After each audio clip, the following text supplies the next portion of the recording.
ನೀವು ನಮ್ family doctor ಇದ್ದಂಗೆ ಡಾಕ್ಟ್ರೆ.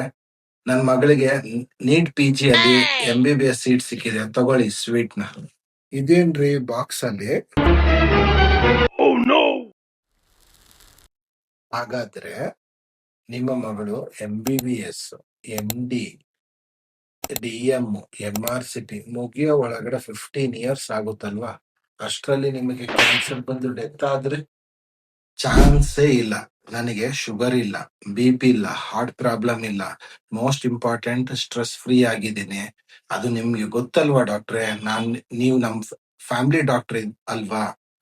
ಹಾಗಾದ್ರೆ ನೀವು ತಿನ್ನೋ ಫುಡ್ ಪ್ಲಾಸ್ಟಿಕ್ ಅಲ್ಲಿ ಬಳಸಿದ್ರೆ ಹೀಟ್ ಪ್ರಾಸೆಸ್ ಇಂದ ನಮ್ಮ ಬಾಡಿಯಲ್ಲಿ ಫುಡ್ ಅಲ್ಲಿ ಮಿಕ್ಸ್ ಆಗೋ ಮೈಕ್ರೋ ಪ್ಲಾಸ್ಟಿಕ್ಸ್ ನಾವು ಕನ್ಸಂಪ್ಷನ್ ಮಾಡೋದ್ರಿಂದ ಇದು ಟಾಕ್ಸಿಕ್ ಆಗಿ ಜೀನ್ ಮ್ಯೂಟೇಶನ್ ಆಗಿ ಲಾಂಗ್ ಟರ್ಮ್ ಅಲ್ಲಿ ಕ್ಯಾನ್ಸರ್ಗೆ ಕಾರಣವಾಗುತ್ತದೆ.